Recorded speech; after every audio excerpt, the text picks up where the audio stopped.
Tänase mooduli teemaks on digiligipääsetavuse nõuded avalikule sektorile.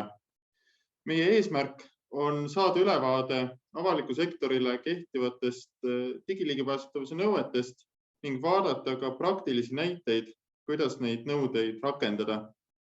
Ja koolitus toimub hetkel Rahandusministeeriumi infotehnoloogia keskuse, Statistikaameti ning Maksu- ja Tolliameti töötajatele, aga TTJA salvestab seda koolitust ja me avaldame selle video hiljem ka YouTube'is kõikidele vaatamiseks. Mainin ka ära, et tänast koolitust aitasid kokku panna 2 meeldivat naisterahvast, igapäevaselt teenusdisaini ja digimuutuse ettevõttes töötav Mariel Mets, kes töötab ettevõttes Trinidad Wiseman, on Eesti üks pädevamaid digiligipääsetavuse asjatundjaid ja tema aitas mind tänase koolituse sisupoolega. Ja muu hulgas on Mariel organisatsiooni rahvusvaheline ligipääsetavuse ekspertide assotsiatsioon ehk International Association of Accessibility Professionals poolt sertifitseeritud veebi ligipääsetavuse spetsialist. Ja teine tore naisterahvas, kes mind aitas, on Hanna Rattasepp, kes on alates 1. aprillist TTJA digiteenuste peaspetsialist ja tema aitas mind tänase koolituse visuaalidega. Ja kui Hanna on alustanud sisseelamist digiligipääsetavuse teemadega, siis hiljem tulevad tema lauale ka muud teemad, näiteks niinimetatud platvormide määrus ehk Platform to Business Regulation ja mida see regulatsioon siis puudutab, et see reguleerib veebiplatvormide nagu Airbnb, Bolt, Google, Facebook ja teiste selliste platvormide toimimist.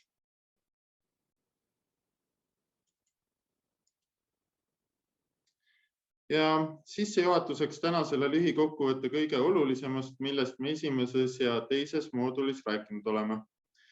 Saime teada, et ligipääsetavus tähendab võrdsete võimaluste tagamist sõltumata vanusest, tervislikust seisundist või erivajadusest.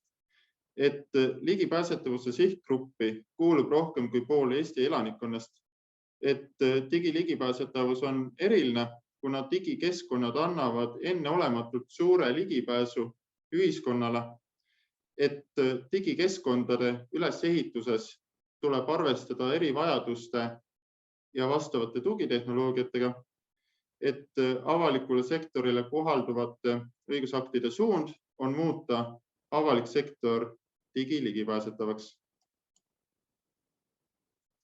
Ja nüüd jõuame tänase põhiteema juurde. Nagu oleme varasematel kordadel rääkinud, on täna kehtivaks Euroopa Liidu digiligipääsetavuse standardiks EN 301/549 ning see on kohustuslik ka Eesti avalikule sektorile. Kui eelmises moodulis me piiritlesime standardi kohaldamisala, siis täna me räägime standardist ja seal sisalduvatest nõuetest.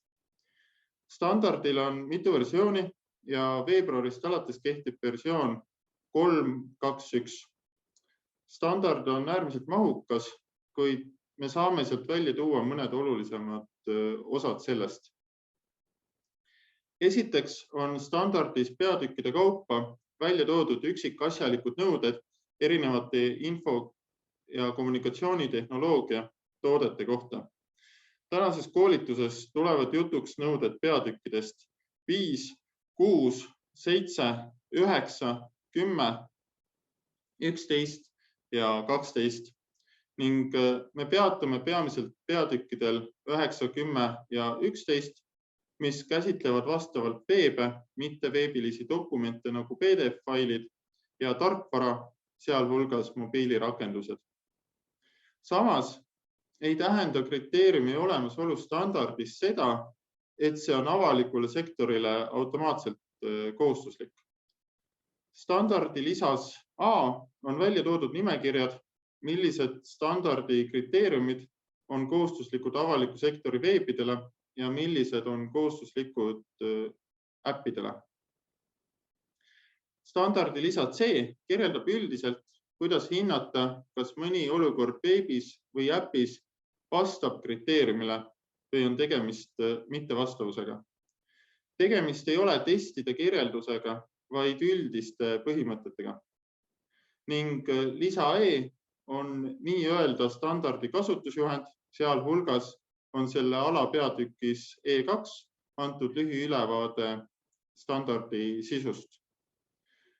Oluline on ka mõista seda, et mismoodi on standardi nõuded järjestatud ehk milline on nende numeratsioon. Esimene number nõuet tähistavas arvus on standardi peatükk ehk need samad äsja mainitud peatükid 5–13. Järgmised numbrid on alapeatükkide järjekorra numbrid. Mõnel juhul ei ole peatükis ühtegi alapeatükki, samas kohati jagunevad alapeatükid veel omakorda alapeatükkideks. Sellest sõltuvalt võib mõnes nõuet tähistavas arvus olla ainult 2 numbrit, teises aga 4 või 5 numbrit. Ja viimane number nõude järjekorra numbris tähistab juba konkreetset nõuet. 9., 10. ja 11. peatükis on nõuet tähistavas arvus üldjuhul 4 numbrit, sest peatükid jagunevad üldjuhul põhimõteteks, põhimõtted jagunevad omakorda suunisteks ning suuniste all on kirjas konkreetsed nõuded. Ehk ühesõnaga, kujuneb veebile kehtestatud mittetekstilise sisu nõude järjekorra number 9111 järgnevalt. 9. peatükk on veebilehtede sisu käsitlev peatükk ning see jaguneb 4 põhimõtteks, millest esimene on tajutavuse põhimõte. Tajutavuse põhimõtte all on 4 suunist ning nendest suunistest esimene on tekstiliste alternatiivide suunis. Ja selle suunis alla kuulub üks nõue ning see ongi mittetekstilise sisu nõue. Standardi puhul on oluline teada 5 asja. Esiteks, Euroopa Liidu digiligipääsetavuse standard ja rahvusvaheline veebi ligipääsetavuse standard Web Content Accessibility Guidelines ehk WCAG 2.1 ei ole üks ja sama standard. Nimelt on Eestis laialt levinud teadmine, et WCAG on see standard, mida järgida tuleb. Mingil määral on nii arvamine ka õigustatud, sest nad kattuvad omavahel oluliselt, aga mitte täielikult ning Euroopa Liidus on ebakorrektne piirduda vaid WCAG-ga. Ja ma hakkan kohe täpsemalt selgitama, millises seoses need 2 standardit on. Teiseks, kahjuks pole standardid täielikult eesti keelde tõlgitud. Suur osa sellest sisust on mingis vormis eestikeelsena olemas, aga kuna meil pole veel täielikku ametlikku tõlget, siis me kasutame ka tänases koolituses üpris tihedalt inglise keelt. Kolmandaks, kõik standardi nõuded ei ole kohustuslikud. See, kas mõni nõue on avalikule sektorile kohustuslik või mitte, on määratud standardi lisaga A. Lisas A on 2 tabelit. Tabelis A1 on veebilehtede sisule kehtestatud nõuded ja tabelis A2 mobiilirakenduste sisule kehtestatud nõuded. Ja kuna nad kattuvad suures osas omavahel, siis me vaatame neid ka täna kõrvuti. Neljandaks, enamikel nõuetel on eeltingimused ehk enamik nõudeid on mõeldud vaid konkreetseteks olukordadeks. Näiteks on suur osa standardisse üle võetud WCAG nõuetest kajastatud standardis 3 korda, sest 9. peatükiga on need samad nõuded kehtestatud veebilehtedele, 10. peatükiga mitteveebilistele dokumentidele ja 11. peatükiga mitteveebilisele tarkvarale, millel on kasutajaliides. Ja 5. standardi nõuete seas on palju selliseid nõudeid, mida kõikides veebides või äppides rakendada ei saa. Näiteks, kui sul puudub videosisu, siis on sinu jaoks kohaldamatud kõik videosisule kehtestatud nõuded. Sellises olukorras ei pea sellistele nõuetele, mis on sinu veebi või äpi vaates kohaldamatud, tähelepanu pöörama. Ja nüüd, kui sulle tundub, et see teema on väga keeruline, siis see tunne vastab tõele. Aga meie tänane eesmärk on saada arusaadav ülevaade digiligipääsetavuse nõuetest ning ma esitlen neid ka kergelt lihtsustatuna. Lihtsustamine tähendab eelkõige seda, et me räägime rohkem nõuetest, mis rakenduvad üldjuhul kõikidele avaliku sektori veebidele ja äppidele ning vähem nõuetest, mis rakenduvad erijuhtumitele. Lisan veel ka seda, et ma püüan teha muu hulgas ka lobitööd selleks, et standard muuta kasutajasõbralikuks ning muu hulgas näiteks toimus mul mõni päev tagasi sel teemal veebikohtumine standardi kirjutajate ja minu kolleegidega teistest Euroopa riikidest. Ühesõnaga, eelnevast lähtuvalt me ka läheneme nõuetele teisiti kui standardis kirjas.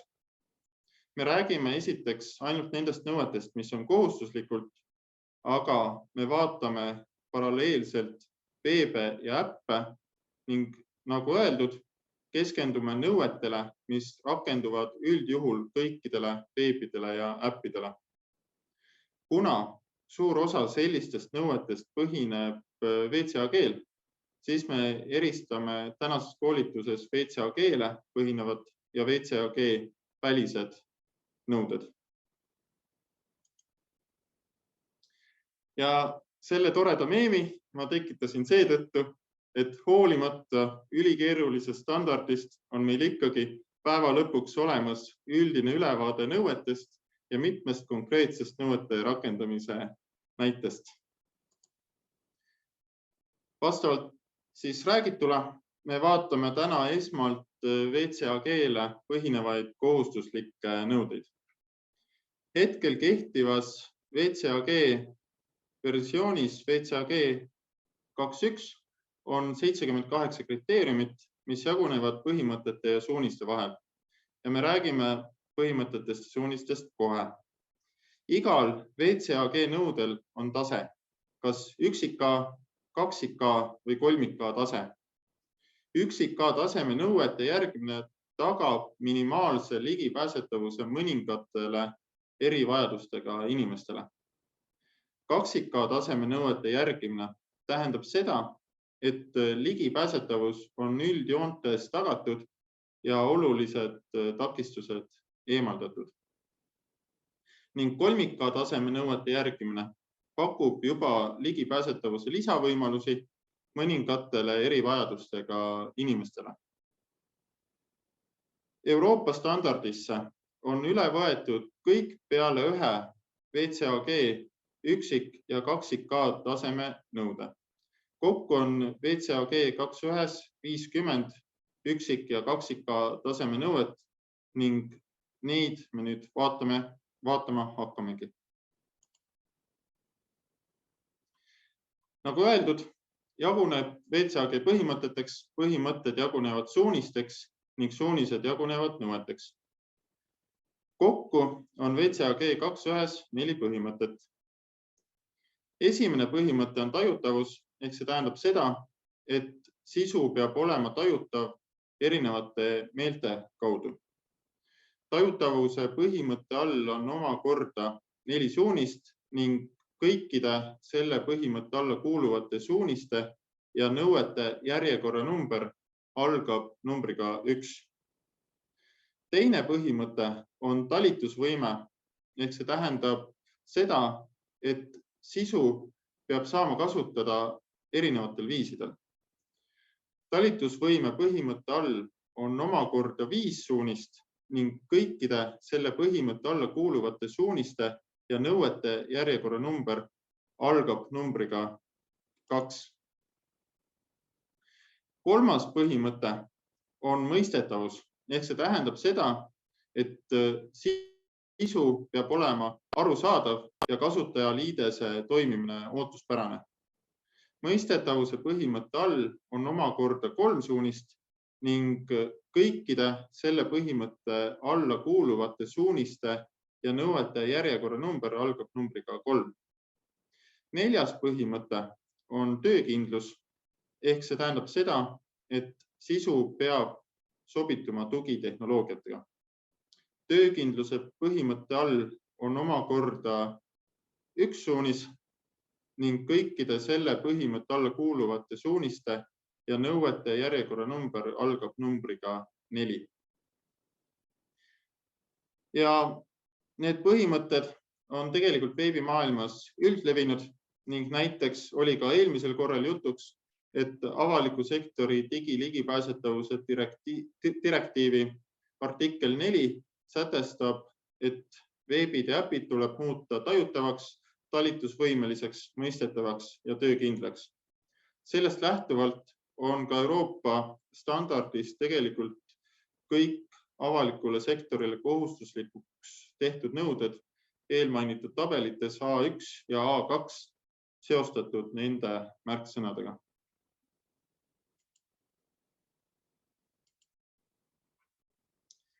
Nüüd läheme suuniste ja konkreetsete nõuete juurde. Tekstiliste alternatiivide suunise all on ainult 1 nõue ja see suunis ütlebki, et mitte tekstiline sisu peab olema kättesaadav ka tekstilisel kujul. Nõue mitte tekstiline sisu täpsustab suunis sellega, et ta nimetab erandid, millele ei ole vaja tekstilist alternatiivi esitada. Põhimõtteliselt tähendab see nõue seda, et kogu info, mis on esitatud pildina, on kättesaadav ka muudel viisidel ehk informatiivsetel piltidele ja ikoonidele tuleb lisada tekstilised kirjeldused. Visuaalsetel käpsadel ehk robotilõksudel peab olema tekstiline või heliline alternatiiv. Nuppudel või vormiväljadel on tekstiline kirjeldus ja nii edasi. Ühtlasi tähendab see kriteerium ka seda, et dekoratiivsed pildid ja ikoonid ehk selline visuaalne sisu, mis ei anna edasi teavet, on varjatud ekraanilugeja jaoks. TTJA poolt läbi viidud eelmise aasta digiligipääsetavuse põhjalikus seires oli selle nõude järgimine üks suurimaid kitsaskohti veebide lõikes ning seda viga esines palju ka testitud PDF-ides. Ja põhiliseks puudujäägiks oligi tekstilise alternatiivi puudumine. Kuna oluline osa selle kriteeriumi järgimisest taandub alt-atribuudi kasutamisele, siis me vaatame seda täpsemalt. Piltidele ja ikoonidele antakse tekstiline alternatiiv alt-atribuudiga. Alt-atribuudist leiavad selle teksti ekraanilugejad, vaegnägijatele ettelugemiseks või veebirobotid, nagu näiteks Google'i otsingumootori tulemusi haldav robot ning tekstilised alternatiivid peavad edasi andma sama informatsiooni nagu pilt või ikoon ise, arvestades selle konteksti ja mõtet. Juhul, kui me ei lisa tekstilist alternatiivi, siis loeb ekraanilugeja ette pildi või ikooni nime. Näiteks slaidil on esitatud pilt, kus küsimärgi ja ikooni alt avaneb eelduslikult lisainfo salasõna vormivälja kohta. Juhul, kui me ei lisa alt-atribuuti, siis loeb ekraanilugeja ette question.svg ehk konteksti arvestades on tegemist ebatäpse teabega ning puudujäägiga ligipääsetavusnõuete vaates. Ühte pilti või ikooni võib kirjeldada mitut moodi, sõltuvalt sellest, mida selle pildi või ikooniga öelda soovitakse. Juhul, kui on tegemist sellise illustratsiooniga, mis ei anna edasi kasutajale olulist või unikaalset infot ning tegemist ei ole CSS-i taustapildiga või midagi muud sellist, siis sellistele piltidele tuleb lisada tühi alt-atribuut. sest siis saab ekraanilugeja aru, et tegemist on illustratsiooniga ning jätab sellised pildid vahele. Järgmine suunis on ajas muutuvad meediumid. Selle termini sisu me lahkasime eelmisel korral ning kokkuvõtvalt hõlmab mõiste ajas muutuv meedium endas kõiksugu audio ja videosisu. Suunis ütlebki, et audio ja videosisul peavad olema alternatiivid ning suunise alla kuuluvad nõuded täpsustavad, millisele sisule millised alternatiivid tuleb luua.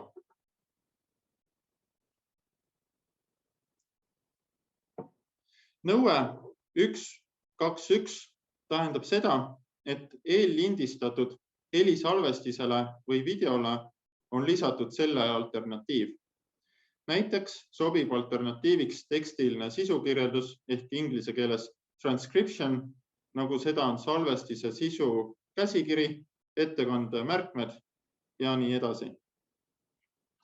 Nõue 1.2.2 ütleb, et eellindistatud helile, mis tahes vormis, tuleb lisada selle sisu sünkroonselt edasi andvad subtiitrid. Nõuded 1.2.3 ja 1.2.5 on tegelikult omavahel seotud. Nõue 1.2.5 ütleb, et eellindistatud videole tuleb lisada selle sisu sünkroonselt edasi andev kirjeldustõlge. Kirjeldustõlge ehk inglise keeles audio description on peale loetav kirjeldus, kus dialoogide vahel kirjeldatakse ka ekraanil või laval nähtavat. Kui me oleme kirjeldustõlke lisanud, siis me täidame juba automaatselt ka nõuet 1.2.3, mis ütleb, et eellindistatud videole tuleb lisada selle sisu sünkroonselt edasi andev kirjeldustõlge või tekstiline sisukirjeldus. Ja nõue 1.2.4 on ainus WCAG üksik- või kaksik-A taseme nõue, mida Euroopa Liidu digiligipääsetavuse standardis ei ole üle võetud. See nõue ütleb, et otse ülekantavale helile või helindatud videole tuleb lisada sünkroonsed subtiitrid. Meenutame siinkohal eelmist moodulit, kus me rääkisime sellest, et avaliku sektori digiligipääsetavuse direktiivi kohaldamisalasse ei kuulu sisu, mida esitatakse otseülekandena ning seetõttu ei ole ka nõue 1.2.4 Eesti avalikule sektorile kohustuslik. Ja audio ja videosisu alternatiivi näitena kasutan ma käimasolevat koolitust. Kuna tegemist on eelsalvestatud heliliste videotega, siis rakenduvad sellele nõuded 1.2.1, 1.2.2, 1.2.3 ja 1.2.5. Nõue 1.2.1 ütleb, et videole tuleb lisada alternatiiv ning selleks olen ma kohandanud PowerPointis enda märkmeid ja seejärel konverteerinud esituse PDF-failiks ehk ma olen teinud koolitusele tekstilise sisukirjelduse. Tekstilise sisukirjeldusega katan ma ka ära nõude 1.2.3, mis ütleb, et eellindistatud videole tuleb lisada selle sisu sünkroonselt edasi andev kirjeldustõlge või tekstiline sisukirjeldus. Praegusel hetkel on jäänud täitmata 2 nõuet. Koolitusvideotel puuduvad kriteeriumi 1.2.5 alusel nõutavad kirjeldustõlked ja kriteeriumi 1.2.2 alusel nõutavad sünkroonsed subtiitrid, aga need on jäänud lisamata lähtuvalt eelmises moodulis tutvustatud ebaproportsionaalse koormuse põhimõttest. Ja lisan veel ka seda, et juhul kui selgub, et käesoleva koolitusmaterjali ligipääsetavusega tekib siiski probleeme, siis me kindlasti leiame nendele sobilikud lahendused. Järgmine suunis 1.2.3, mille märksõnaks on kohandatavus ja see ütleb, et sisu struktuur ja selle poolt edastatav teave ei tohi saada kannatada, kui muuta sisu esitamise viisi. Nõue 123 on väga laiahaardeline ja lühidalt kokkuvõetuna ütleb see, et teave ja seosed peavad olema esitatud tekstiliselt või kindlaks tehtavad tarkvaraliselt. Niinimetatud tarkvaraline kindlaks tegemine tähendab seda, et teave ja seosed on arusaadavad ka tugitehnoloogiatele, nagu näiteks ekraanilugejad. Nõue 132 ütleb seda, et infot tuleb esitada nii tavakasutajale kui ka tugitehnoloogiate kasutajatele loogilises ja arusaadavas järjekorras.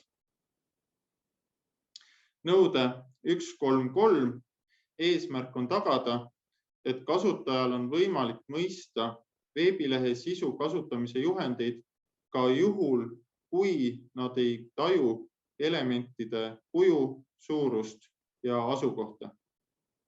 Seega näiteks, kas värvilisele edasimineku noolele on peale kirjutatud edasi või instruktsioonid ütlevad, et vajutades seda noolt liigutakse edasi ja kõik muud sarnased juhtumid. Nõue 134 ütleb, et sisu peab olema üldjuhul kasutatav nii püstises kui külje peal olevas asendis ja nõuet 135 selgitan ma hiljem täpsemalt.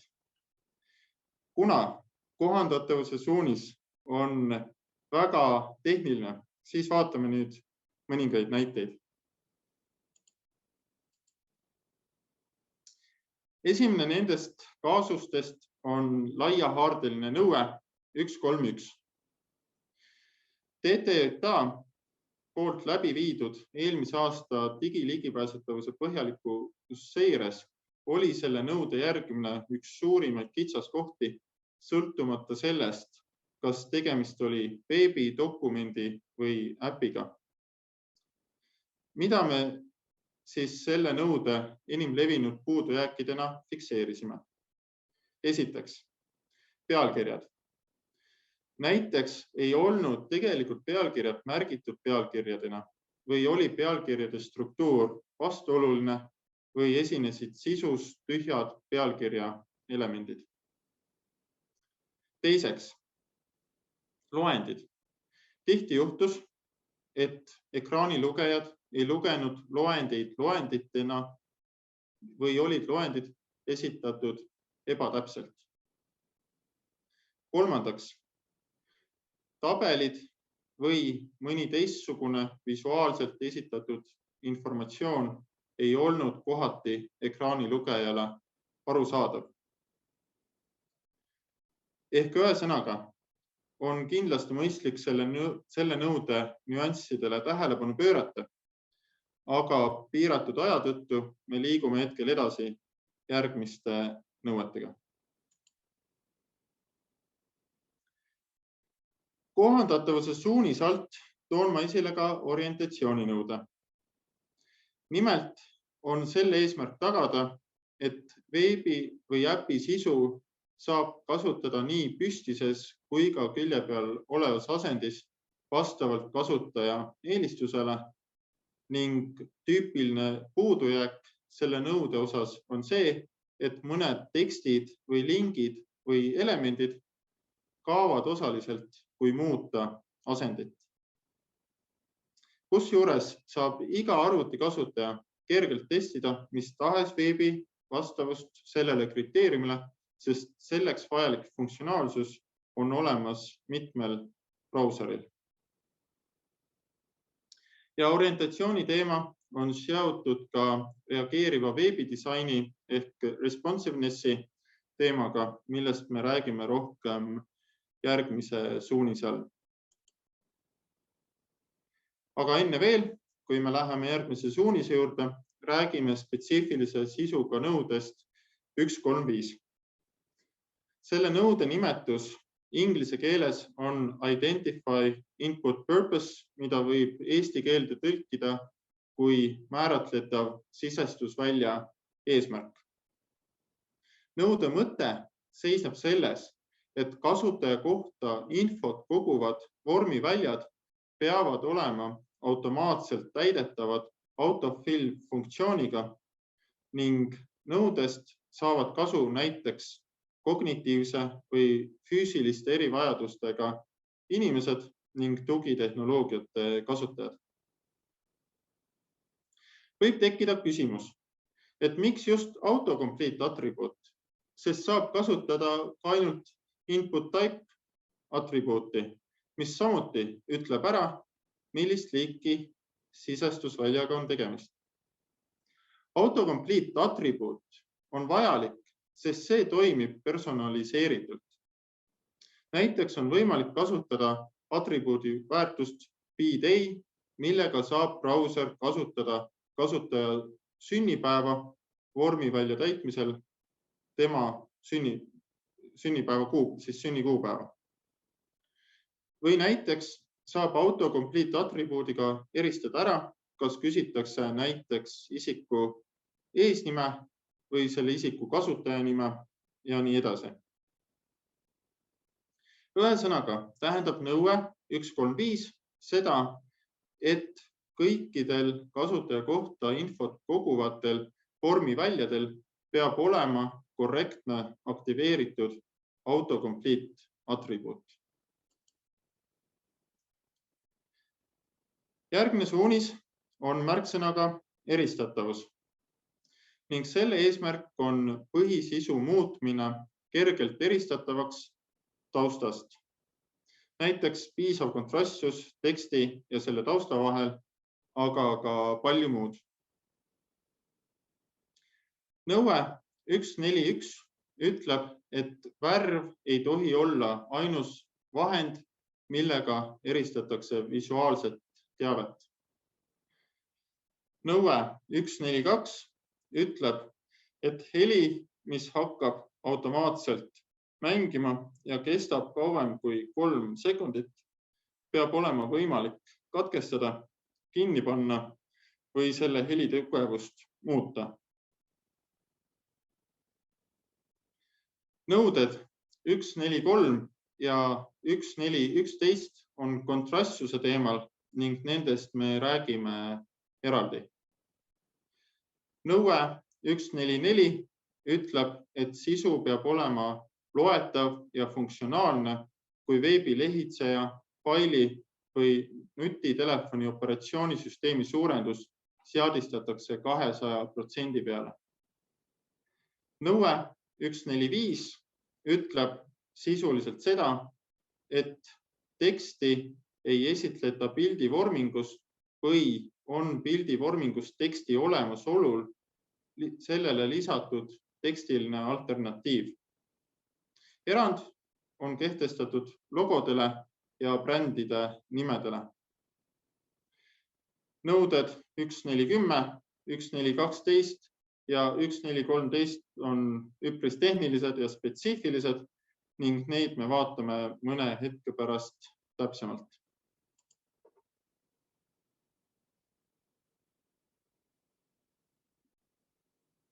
Aga kõigepealt värvikasutuse nõudest, mis on samuti väga laiahaardeline.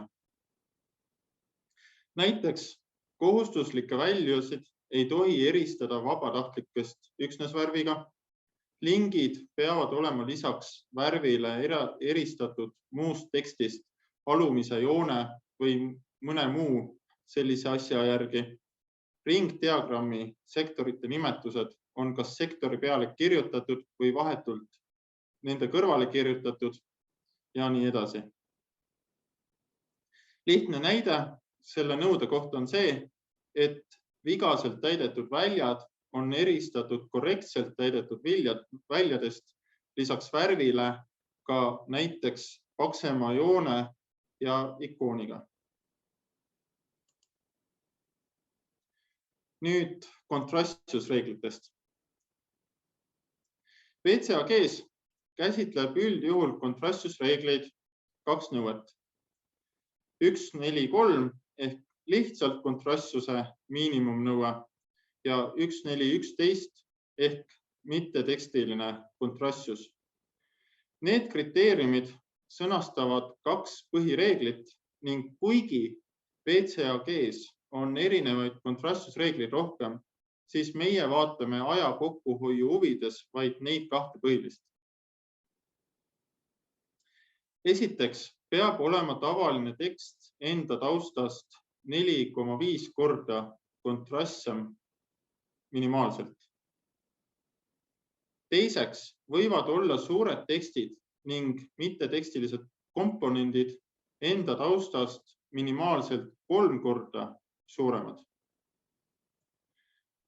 Mittetekstiliste komponentide all peetakse silmas kasutajaliides elemente, nagu näiteks sisestusväli või graafilisi elemente, nagu näiteks ikoon. Kindlasti on soovituslik kasutada kontrastsuse kontrollimiseks vastavaid tööriistu ning mina näiteks kasutan WebAIM-i Contrast Checkerit. Selle kasutamiseks on vaja teada ka värvikoode, aga neid saab nii, et sa teed huvipakkuvast kohast kuvatõmmise ja veebis on olemas vastavad tööriistad, mis oskavad pildil kasutatud värvide koode fikseerida. Mainin veel ära, et mitmed veebid kasutavad ka stiilivahetajat ehk võimalust vahetada tavavaade kõrgkontrastseks vaateks. Kõrgkontrastne vaade on üldjuhul kollased tekstid mustal taustal.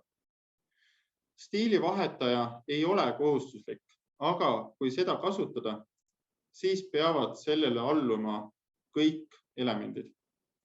Ühtlasi võivad kontrastsusvead esineda tavavaates siis, kui sul on olemas stiilivahetaja, aga sellisel juhul peab kõrgkontrastne vaade vastama täielikult nõuetele. Nüüd vaatame üle suunise 1.4 lõpus olnud üpris tehnilised nõuded. Esiteks reflow. Selle nõude eesmärk on aidata vaegnägijaid, kes peavad teksti suurendama ja lugema seda ühes tulbas. Ehk ühesõnaga reastub reflow nõudega tagatud võimaluste rakendumisel sisu üheks tulbaks, mida on võimalik scrollida ehk kerida vaid ühte kerimisriba kasutades. Üldjuhul jääb alles vertikaalne ehk üles-alla kerimisriba, sest tavaliselt on sisu ju mõeldud vertikaalseks kasutamiseks. Slaidil on ka näidatud, kuidas nõudele vastavust testida vastu veebilehte, aga nõuet on võimalik testida ka nii vastu PDF-i kui ka vastu äppe.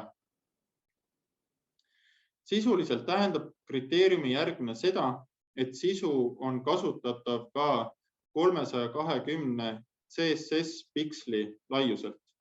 See tähendab muu hulgas, et ei tohi tekkida mitut kerimisriba, välja arvatud juhul, kui on tegemist tabelite, piltide, kaartide ja muu sellisega.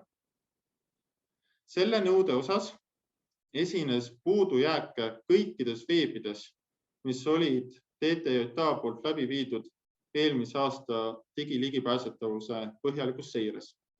Näiteks kadusid osaliselt erinevad tekstid ja või elemendid ning veebilehtede sisu, välja arvatud antud kriteeriumi erandid, ei kohandunud täielikult. WCAG kriteeriumite selgituses on kirjas, et supporting the reflow of content is also known as responsive web design ehk kriteeriumi mittevastavuste eemaldamiseks on vaja tegeleda enda sisu responsivenessiga. Järgmine nõue, mis tegeleb sisu kohandumisega, on teksti vahekauguste suurendamise nõue, mis ütleb, et teksti vahekauguste suurendamisel teatud ühikute võrra, peab sisu jääma loetavaks ja funktsionaalseks. Parameetrid, mida nõue käsitleb, ongi slaidil välja toodud reavahe, lõikude vahe, tähtede vahe ja sõnade vahe. Seetõttu on mõistlik koodis kasutada suhtelisi ühikuid, et veebilehitseja seadetes vastavaid suuruseid muutes kohaneb nende muutustega ka veebileht. Ja viimane suunise 1.4 nõue on inglise keeles content on hover or focus, mis tähendab sellist lisasisu, mis ilmub välja alles siis, kui mingi elemendi peal kursorit nii-öelda hõljutada või sellele elemendile klaviatuuriga fookust anda. Nõudel on ka mõned erandid, aga üldjuhul peab olema võimalik sellise lisasisuga teha 3 asja. Esiteks, seda sisu on võimalik kinni panna ilma kursorit või fookust liigutamata, näiteks S-klahviga. Teiseks, kursori saab liigutada selle sisu peale nii, et see sisu ära ei kao. Ja kolmandaks, see sisu ei kao ära enne, kui kasutaja kursori või fookuse selle sisu ilmutanud kohast ära liigutab või selle sisu tahtlikult kinni paneb või see sisu, näiteks veateade, pole aktuaalne.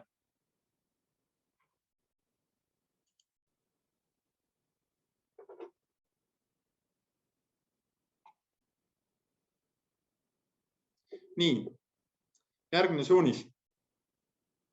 Suunise 2.1 eesmärk on teha kõik funktsioonid ligipääsetavaks klaviatuuri abil ning selle alanõuded on ka klaviatuuri põhised. Nõue 2.1.1 ehk klaviatuuri nõue ütlebki, et üldjuhul peavad kõik veebidokumendi või rakenduse funktsioonid olema kasutatavad üksnes klaviatuuriga. Nõue 2.1.2 ehk klaviatuuri lõksu puudumise nõue ütleb, et klaviatuuri fookus ei tohi jääda kinni mõne kindla elemendi külge ja iga elemendi pealt peab olema võimalik liikuda edasi-tagasi. Nõue 2.1.4 ehk klaviatuuri kiirvalikute nõue ütleb, et klaviatuuri kiirvalikud ei tohi koosneda ainult tähtedest või numbritest. Näiteks juhul, kui rakenduse otsingu funktsiooni saab vaikimisi aktiveerida vaid tähega S, siis peab olema võimalik see kiirvalik maha võtta või peab kiirvalik sisaldama mõnda teist klahvi, nagu näiteks Shift, või kolmanda variandina on võimalik seda kiirvalikut kasutada ainult siis, kui mõni konkreetne element on fookuses. Eelmise aasta põhjalikust seirest tuli välja, et ligipääsetavus klaviatuuriga on Eesti avaliku sektori veebides, dokumentides ja äppides suureks kitsaskohaks. Üldjuhul ei saanud klaviatuuriga liikuda mõningatele nuppudele, elementidele ja linkidele ega kasutada mõningaid funktsioone.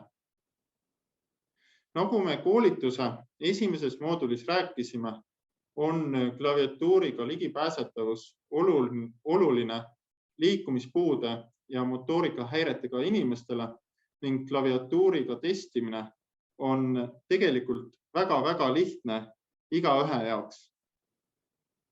Suur osa, aga mitte kõik vead tulevad välja siis, kui lihtsalt liikuda ringi tab-nupuga.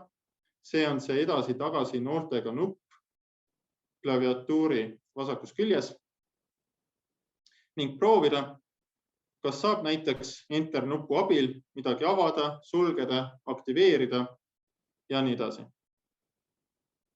Ja siinkohal ütlen ka igaks juhuks seda, et eelnimetatud testi saab kasutada ainult siis, kui me ei kasuta samal ajal ekraanilugejat, sest vaegnägijad kasutavad klaviatuuri tavaliselt teistmoodi kui nägijad.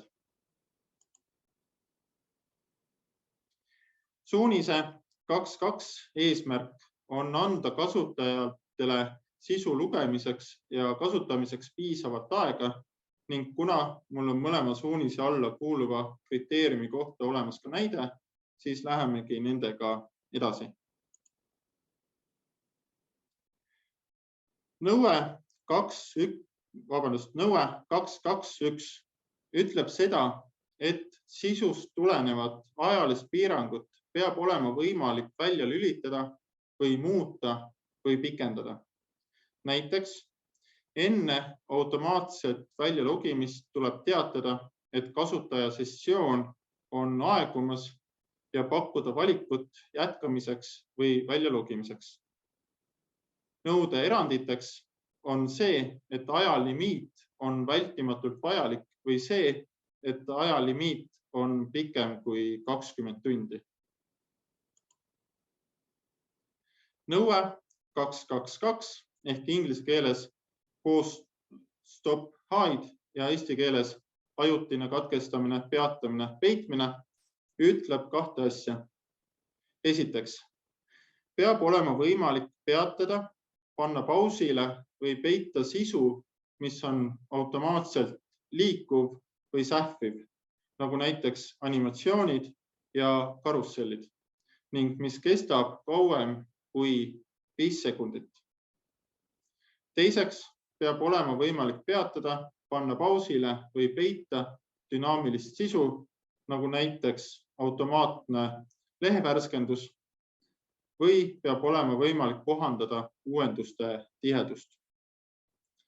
See kriteerium on mittevastav, näiteks siis, kui mõnda sinu veebis või äpis olevat liikuvat sisu komponenti ei saa pausile panna. Näiteks, kui sul on esilehel karussell uudiste kuvamiseks ehk 3 uudist pidevalt vahetumas ning see peatub vaid siis, kui kursoriga selle peale minna.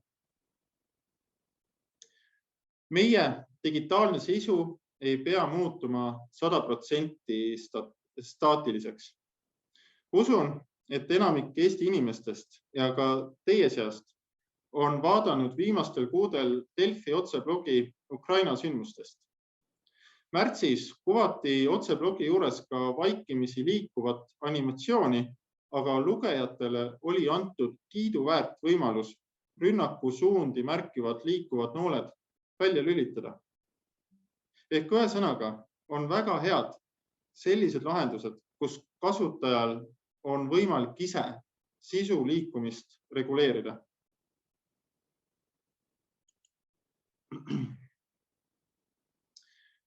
Suunis 2.3 keelab luua sisu sellisel viisil, mis võib tekitada haigushooge. Mingil osal inimestest võivad tekkida haigushood siis, kui pidevalt midagi visuaalselt pilgub ning enamik nendest ei tea seda enne, kui see haigushoog peale tuleb. Kuna vastavad hoiatused on suhteliselt ebaefektiivsed, siis tulebki sellise sisu loomist vältida. Eesti avalikule sektorile on selle suunise alt kohustuslik kriteerium 2.3.1, mis ütleb, et veebid, dokumendid ja äpid ei tohi sisaldada midagi, mis sähviks rohkem kui 3 korda sekundis. Erandiks on piisavalt väike sisu, mille sähvatused on madala kontrastsusega ega sisalda liialt palju punast värvi. Edasi tuleb suunis 2.4, mille eesmärk on tagada kasutajatele võimalused, mis aitavad navigeerida, sisu leida ja oma asukohta määrata. Nõuetest 2.4.1 ja 2.4.2 räägime mõne hetke pärast lähemalt. Nõude 2.4.3 ehk fokusseerimise järjekord tähendab eelkõige seda, et kasutajaliideste elementide fokusseerimise järjekord on loogiline ja intuitiivne. Oluline on see eelkõige klaviatuuriga navigeerimisel. Nõue 244 ütleb, et linkide otstarve peab olema arusaadav ainuüksi lingi tekstist või seda ümbritsevast kontekstist. See nõue on tähtis ennekõike ekraanilugeja kasutajatele. Nõue 245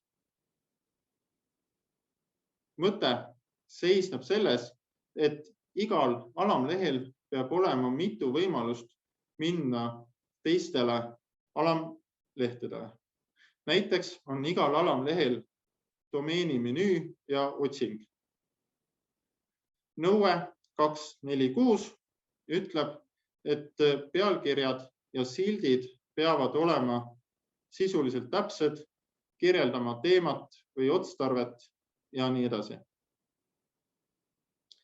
Nõue 247 tähendab seda, et igal aktiveeritaval kasutajaliidese elemendil, nagu näiteks nupp või link, peab olema fookusstiil, mis seda eristab teistest elementidest, kui antud element võtta fookusesse. Üldjuhul on tegemist selgelt nähtava ümbrisjoonega vastava elemendi ümber ning see nõue on taaskord oluline klaviatuuriga navigeerimisel. Ja nüüd mõned näited ning kaasused.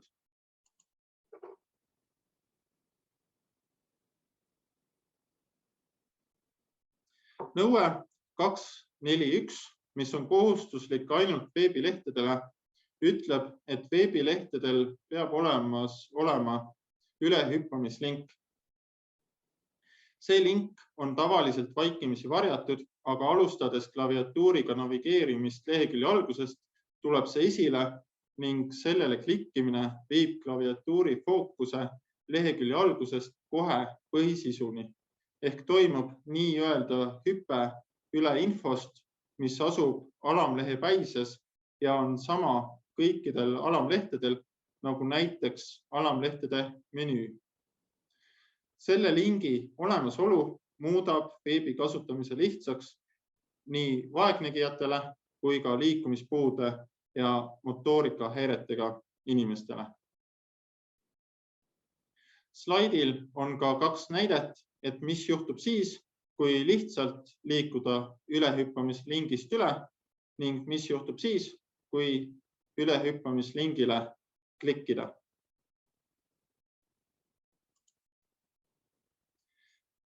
Nõue 242 ütleb, et veebilehtedele tuleb panna tiitlid, mis kirjeldavad selle teemat või otstarvet.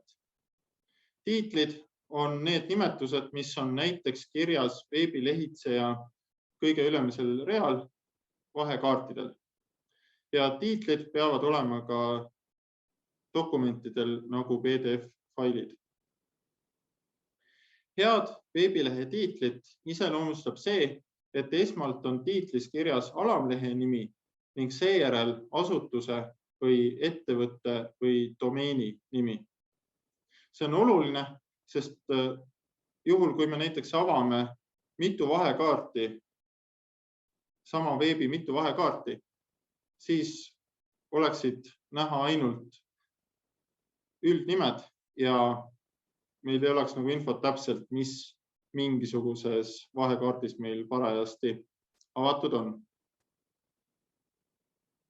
Tiitlid tuleb lisada veebilehe koodi ning slaidil on ka üldine näide selle kohta. Ja olemegi jõudnud sisestusviiside suunise juurde ning selle suunise eesmärk on tagada ka kõigi teiste sisestusviiside peale klaviatuuri ligipääsetavus. Nõude 251 kohta on mul eraldi näide, aga ülejäänud sisestusviisidest ja nende ligipääsetavusnõuetest räägime nüüd. Nõue 252 käsitleb ühe puutega päästiksündmuste tühistamist. Mis asi on ühe puutega päästiksündmus? See algatab mõne interaktiivse tegevuse, kui me korra elementi nii-öelda puutume. Näiteks kiire allavajutus mõne nupu peal on ühe puutega päästiksündmus. Ja nõude 252 mõte seisneb selles, et selliseid ühe puutega päästiksündmuseid tuleb vältida. Ehk näiteks, kui me vajutame hiirega arvutis või sõrmega puutetundlikul ekraanil kogemata mingit nuppu, mida me aktiveerida ei soovi ning liigume seejärel lahti laskmata nupu pealt ära, siis ei tohi seda lugeda nupu aktiveerimiseks. Nõue 253 on sarnane juba mõne varem käsitletud nõudega ehk kasutajaliidese elemendi visuaalselt nähtav nimi, nagu näiteks nupu peal olev tekst ning selle elemendi koodis olev nimi peavad olema identsed või vähemalt algama samamoodi. See aitab näiteks häälkäsklusi kasutaval füüsilise erivajadusega inimesel vastavaid kasutajaliidese elemente kasutada.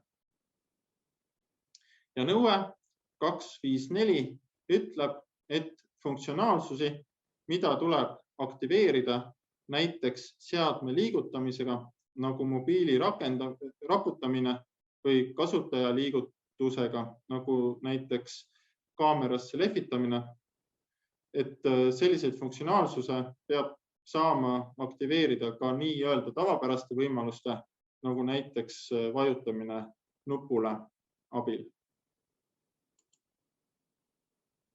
Ja nüüd läheme algusesse tagasi ning räägime nõudest 251. See nõue tähendab seda, et mis tahes tegevusi, mille jaoks on vaja kursorit veebis või sõrme mobiiliekraanil liigutada konkreetset teekonda pidi või mille jaoks on vaja mitut sõrme, peab saama teha ka ühe puudutuse või ühe nupule vajutusega. Näiteks ei ole seetõttu soovituslik kasutada lohistamisribasid või vähemalt tuleb pakkuda lohistamisribadele ligipääsetav alternatiiv. Teine näide on funktsioonid, kus tuleb kasutada mitut sõrme, nagu kaardid, mille suurendamiseks tuleb sõrmi üksteisest eemale viia. Sellistel juhtudel on vaja lisada nupud kaardi suurendamiseks ja vähendamiseks. Ja nõude erandiks on juhtumid, kus liikumine konkreetset teekonda pidi või mitme sõrme kasutamine on vältimatult vajalikud. Järgmiseks suuniseks on loetavus ehk tekst peab olema loetav ja mõistetav. Suunise fookus on tegelikult sellel, et digikeskkonnas oleva sisukeel peab olema fikseeritud ka koodis, sest see tagab selle, et tugitehnoloogiad on võimelised vastava keele eripäradega korrektselt toime tulema. Peamine tugitehnoloogia, millest me siin räägime, on ekraanilugejad ning ekraanilugejatele on see oluline, sest siis teab ekraanilugeja vastavat sisu lugema hakates, et milliseid hääldusreegleid ja kõike muud sellist lingvistilist teadmist ta kasutama peab.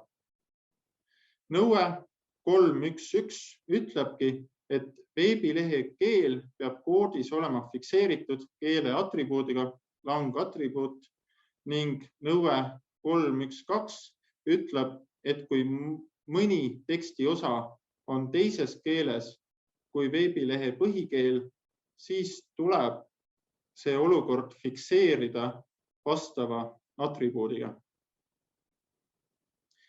Igal keelel on omaenda täpne keeletähis, eesti keelel näiteks ET ja inglise keelel EN. See on oluline, sest kui täpset tähist ei kasutata, siis on tulemus sama, kui jätta atribuut koodi lisamata.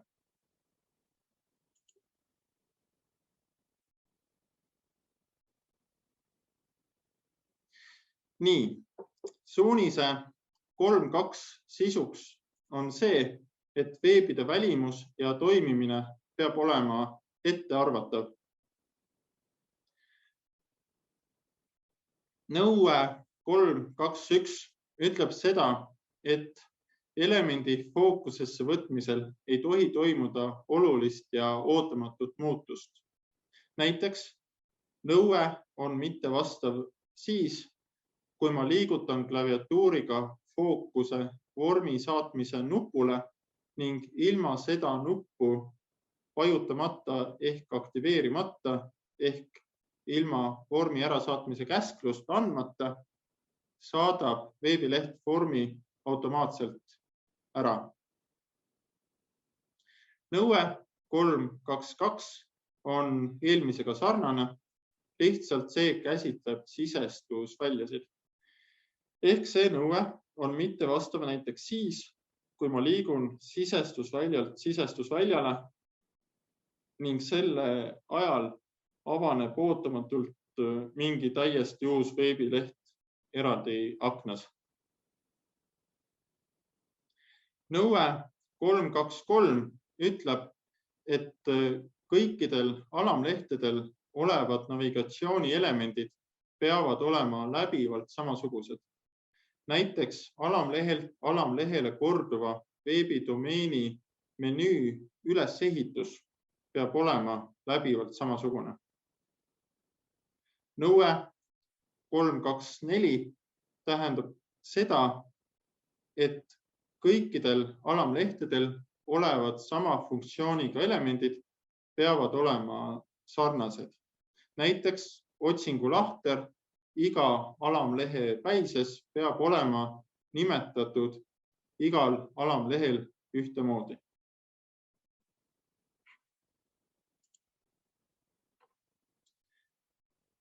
Uus suunis ehk sisestusabi.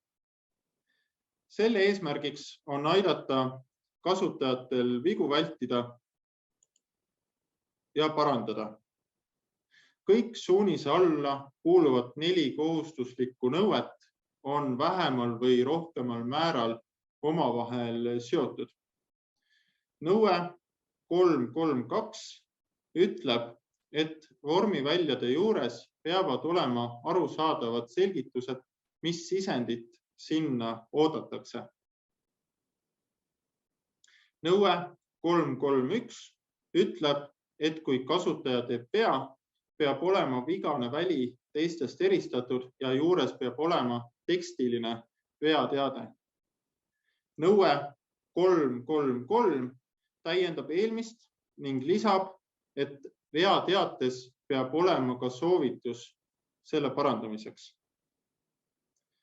Ning nõue 3.3.4 käsitleb spetsiifiliselt vorme, mille ärasaatmisel on õiguslikud või finantsilised tagajärjed.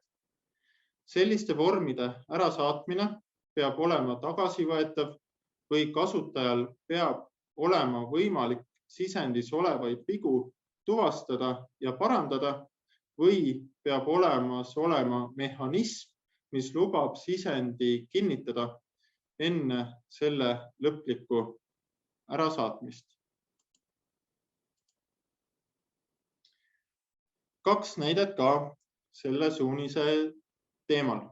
Kõigepealt eeskujulik veateade, kus on esindatud nii veakirjeldus kui ka soovitus selle parandamiseks ehk olukorras, kus ma jätsin märkimata @ meiliaadressis, ütles veebileht, lisage e-posti aadressile märk @ aadressist harripuskar@ttj.ee puudub märk @. Ja lisaks veel paar lihtsat soovitust vormi kujunduse juures või osas. Esiteks, ära kasuta vormiväljade sees olevaid placeholderid vormiväljade nimetusena, sest need kaovad ära vormi täitmisel ning ekraanilugejad ei loe placeholderid ette, vaid paiguta vormiväljade nimetused vormiväljade juurde.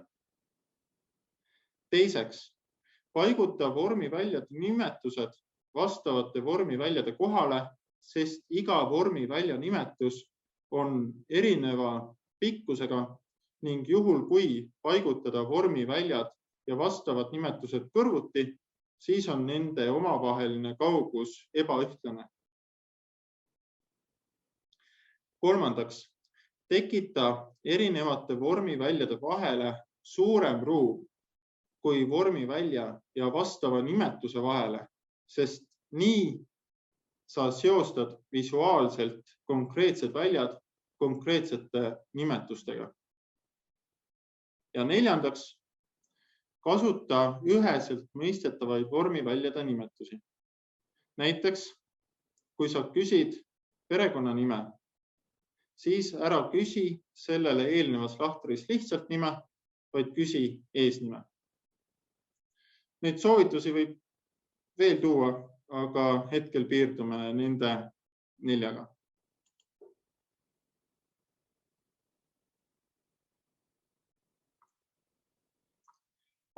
Ja olemegi jõudnud viimase VCAG suuniseni, mis ütleb, et tuleb tagada võimalikult suur ühilduvus tugitehnoloogiatega. Kriteerium 4.1.1 ehk inglise keeles parsing ja eesti keeles syntaksi analüüs sisaldab nõuet, et koodi märgendkeel peab olema korrektne. Ehk see tähendab seda, et kood kirjutatakse vastavalt nii-öelda koodi grammatika reeglitele.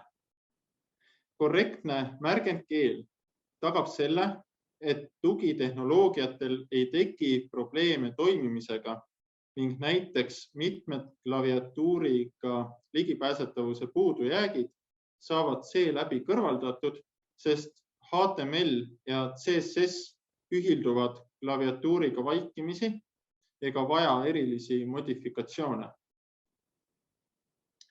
Märgendkeelt saab kontrollida vastavatest validaatoritest, näiteks TTJA kasutas eelmise aasta põhjalikus seires GNU HTML checker validaatorit. Nõue 4.1.2 ehk nimi, roll, väärtus on väga sarnane kõige esimese täna räägitud VCAG nõudega. Ehk kui mittetekstilise sisu nõue ütleb, et piltidel ja logodel peab olema tekstiline alternatiiv, siis nimi, roll, väärtus nõue ütleb sisuliselt seda sama nuppude ja teiste selliste elementide kohta. Eesmärk on see, et tugitehnoloogia saab koguda infot, aktiveerida ja ajakohastada kasutajaliideste kontrolle. Olekumuutuste nõue 4.1.3 tähendab seda, et tugitehnoloogia peab teatama olekumuutusest ilma, et kasutaja võtab selle fookusesse. Olekumuutuste all peame silmas näiteks teadet, et otsingumootor hakkas otsima või leidis nii mitu vastet või ei leidnud mitte ühtegi vastet ja nii edasi. Vaatame kohe 2 viimast nõuet täpsemalt.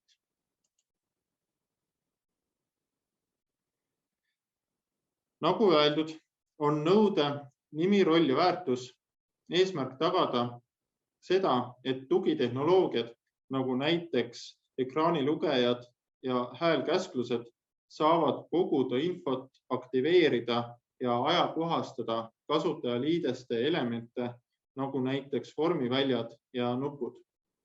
Selle eesmärgi täitmiseks peab igal kasutajaliidese elemendil olema tugitehnoloogiale mõistetav nimi, roll ja väärtus. Kui mõni nendest puudub, siis tugitehnoloogia lihtsalt ei tea selle kohta midagi. Vabandust. Näiteks võib ekraanilugeja öelda seda, et tegemist on liitu uudiskirjaga klikitava lahtriga, aga kui on puudu selle väärtus, siis ei saa ekraanilugeja kasutaja teada, kas see lahter on märgistatud või mitte. Ja kohtades, kus HTML ei suuda tagada tugitehnoloogiale mõistetavat teavet, tuleb kasutada Accessible Rich Internet Applications ehk ARIA rolle ja atribuute. Lisan veel, et eelmise aasta digiligipääsetavuse põhjalikus seires esines selle nõude puudujääke kõikides testitud veebides ning puudujäägid seisnesid selles, et mingil osal nuppudel ja elementidel puudus tekstiline alternatiiv või silt või olid tekstilised alternatiivid ingliskeelsed või lihtsalt ebatäpsed.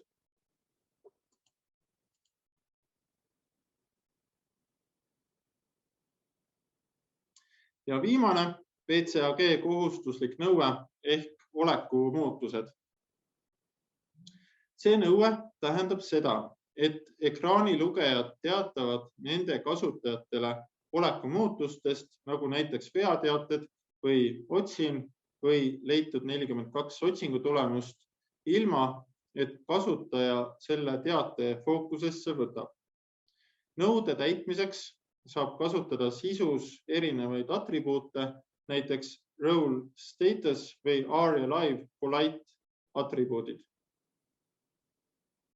Samas kiireloomulisemate teadete, nagu näiteks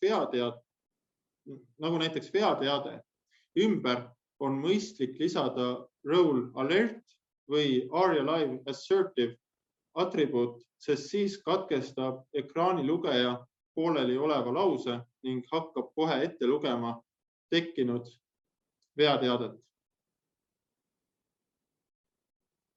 Tänase mooduli põgusam osa on need Euroopa Liidu digiligipääsetavuse standardnõuded, mis ei tulene otseselt PCAG-st. Standardi 5. peatükk sõnastab nii-öelda üldnõuded IKT seadmetele, meie mõistes siis veebidele ja äppidele. Nagu varem selgitatud, on suur osa PCAG välistest nõuetest üpris spetsiifiliste tingimustega. Ehk juhul, kui vastavat tingimust ei eksisteeri, siis see nõue ka ei kohaldu. Näiteks nõue 5.3 on seotud biomeetriliste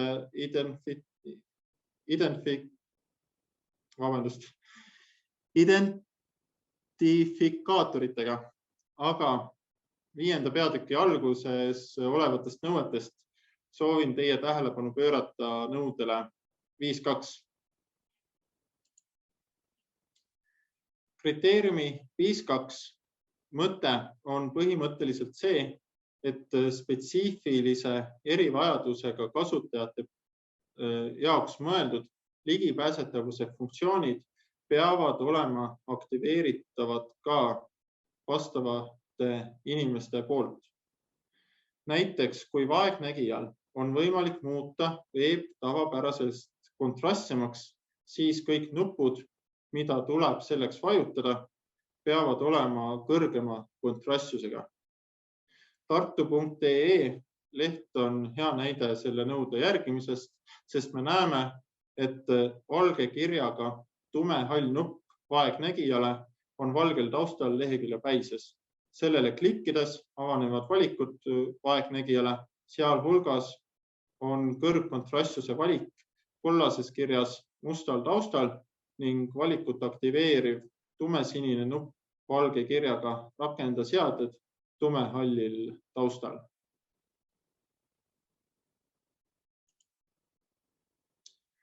Ka järgmised standardi 5. peatüki nõuded on suhteliselt spetsiifilised. Näiteks alapeatükk 5.6 kohaldub siis, kui mobiilirakendusel on kasutajale nähtav lukustus- ja lülitamisfunktsioon ning 5.7 ja 5.8 kohalduvad siis, kui mobiilirakendusel on omaenda klaviatuuri element.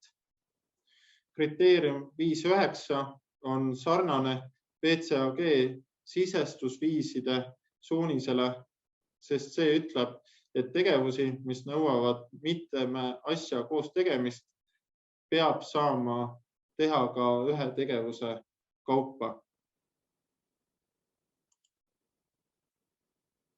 Standardi 6. peatükk käsitleb IKT seadmeid, millel on kahepoolse häälsuhtluse funktsionaalsus.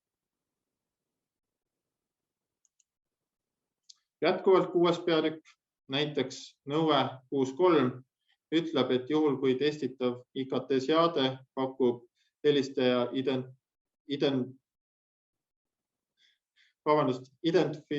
identifitseerimist, siis tuleb seda funktsionaalsust pakkuda ka tekstiliselt.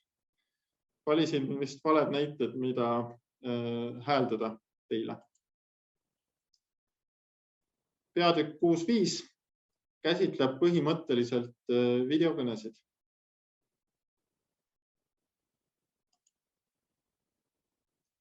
Peatükk 7 tegeleb IKT seadmetega, mis esitavad audio- ja videosisu. Ehk meie kontekstis on tegemist põhimõtteliselt samasuguste nõuetega, nagu on WCAG audio- ja videosisu nõuded. Igatahes näiteks eelmise aasta veebide põhjalikus seires olid mitmed 7. peatüki nõuded kriteeriumite testimise järjekorras koos WCAG audio- ja videosisu kriteeriumitega ning kuna need kaks kattuvad osaliselt omavahel, siis sai ühe testiga hinnatud ära ka mitu kriteeriumit.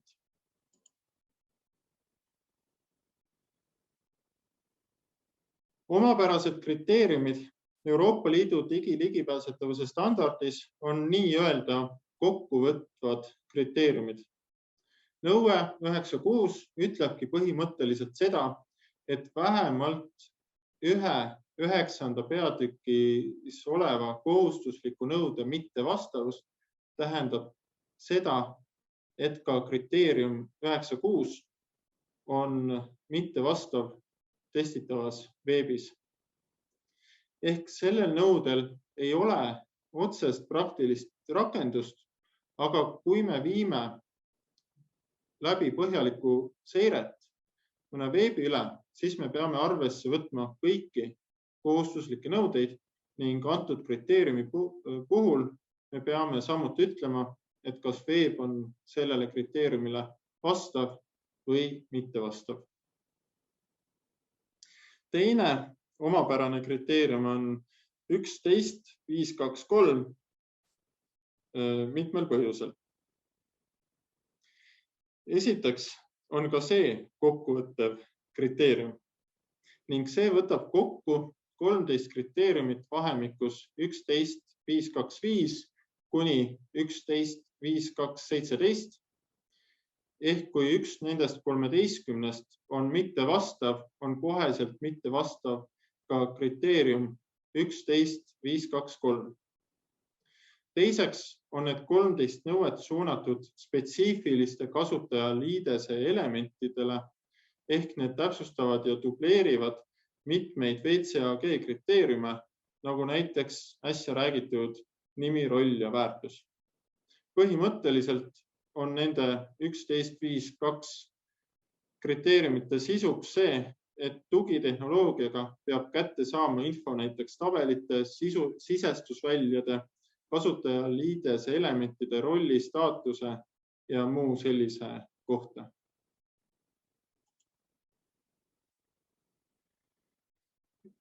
Nõue 11.6.2 ütleb, et mobiilirakendus ei tohi häirida selliste ligipääsetavusfunktsioonide toimimist, mis on rakenduse dokumentatsioonis, nagu näiteks ligipääsetavuse avaldus, nii-öelda välja lubatud. Nõue 11.7 ütleb, et IKT seade ehk meie kontekstis eelkõige veebid peavad alluma veebilehitseja või kasutaja poolt määratud seadistustele, näiteks värvide ja kontrastsuse osas.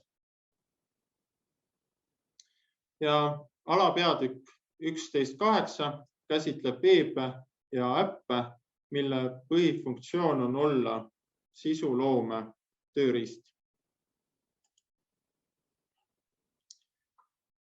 Ja viimased 5 kohustuslikku nõuet. Standardi alapeatükk 12.1 käsitleb sisuliselt eelmisel korral räägitud ligipääsetavuse avaldust. Ehk ühesõnaga ütleb see alapeatükk, et ligipääsetavuse avaldusse tuleb lisada kasutusjuhis ligipääsetavuse funktsioonidest, näiteks stiili vahetaja, kui see olemas on.